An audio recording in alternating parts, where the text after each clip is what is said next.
के बीच cease fire के बाद से राजनीति चरम पर के कांग्रेस और एसपी नेता लगातार सीज फायर को लेकर सवाल उठा रहे हैं। वहीं बीजेपी भी अपने तरीके से ही जवाब दे रही है। एक रिपोर्ट आपको दिखाते हैं।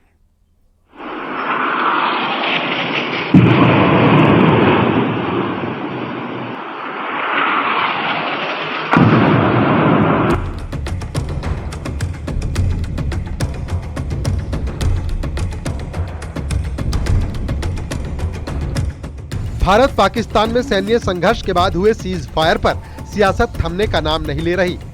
कांग्रेस लगातार इस पर मुखर है। कांग्रेस सांसद इमरान मसूद ने पूछा है कि जब सेना मजबूत स्थिति में थी तो सीज फायर क्यों किया। अगर सीज फायर भी होना था तो सीज फायर के अंदर बातें होती हैं, लिखित में लिया जाता है, वादे लिए जाते हैं, ओपन बात होती है कि आप आतंकवाद के लिए अपनी जमीन नहीं इस्तेमाल करेंगे, आतंकवाद के लिए आपकी धरती इस्तेमाल नहीं होगी। सेना ने जिस तरह से पराक्रम दिखा करके घर में घुस करके मारा है, कम से कम उसकी तो बात रखी जानी चाहिए थी। जो पाकिस्तान के अंदरूनी हालात हैं, उन अंदरूनी हालात के मद्देनजर हम लोगों को अपर हैंड हासिल था, 1 मिनट में सीज फायर कर दिया। यूपी सरकार में मंत्री जेपीएस राठौड़ ने कांग्रेस पर पलटवार कर कहा कि आतंकवाद को पाकिस्तान में खत्म करने तक ऑपरेशन सिंदूर चलता रहेगा। 100 से ज्यादा आतंकी मारे गए हैं। सेना के उनके जवान और अधिकारी भी 50 से ज्यादा मारे गए हैं। इतना बड़ा बदला लेने का काम हमारी सेना ने किया है। जो सिंदूर ऑपरेशन पूरी तरीके से सफल है और सिंदूर ऑपरेशन ये अभी बंद नहीं है। वहीं एसपी सांसद वीरेंद्र सिंह ने सवाल खड़े करते हुए कहा कि अचानक सीज फायर की घोषणा नोटबंदी की घोषणा जैसा फैसला है। सवाल उठता है कि वो कौन सी शर्तें थी, कौन सा दबाव था अमेरिका का, जिसके कारण अचानक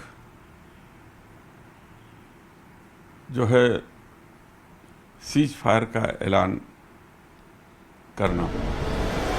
मुस्लिम धर्मगुरु मौलाना शहाबुद्दीन रिजवी बरेलवी ने पाकिस्तान से सीज फायर को लेकर कहा कि जंग किसी भी मसले का हल नहीं है। पीओके भारत का हिस्सा था और हमेशा रहेगा।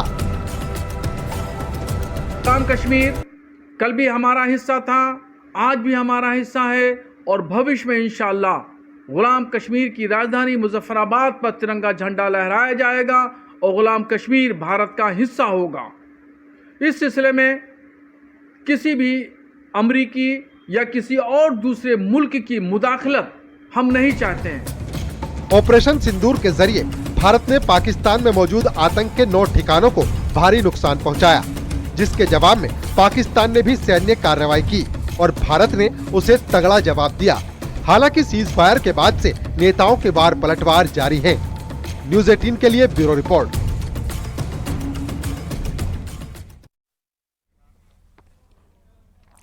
लखनऊ में कल से बीजेपी की तिरंगा यात्रा निकाली जाएगी। सीएम योगी आदित्यनाथ तिरंगा यात्रा को रवाना करेंगे। गांधी प्रतिमा से बीजेपी की तिरंगा यात्रा शुरू होगी और तिरंगा यात्रा में ऑपरेशन सिंदूर की उपलब्धियां बताई जाएंगी।